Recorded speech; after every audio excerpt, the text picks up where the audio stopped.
everyone genuinely believing Western media propaganda about what's going on in Iran, they lied to you about Vietnam with the Gulf of Tonkin incident used to justify war.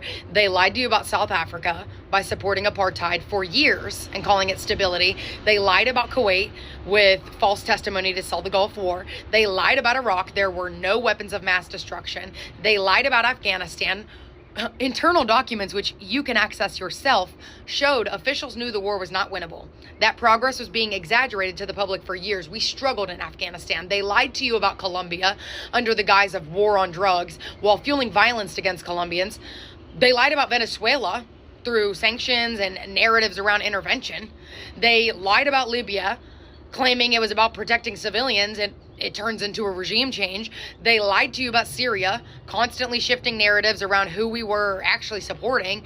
They lied to you about Yemen while backing a humanitarian crisis. They lied about the DRC, ignoring and enabling exploitation and genocide tied to resources. They lied about Sudan, downplaying involvement and strategic interests. They lied to you about Palestine, framing occupation and violence as self-defense. What on earth makes you think they are telling you the truth about Iran? The United States loves to talk about how Iran can't have weapons, but who gave them to them?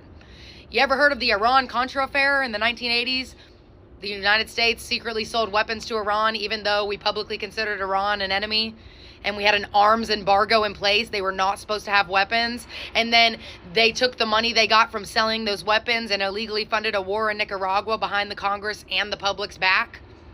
Became one of the biggest scandals in political history, triggered congressional investigations, led to indictments, convictions of multiple officials.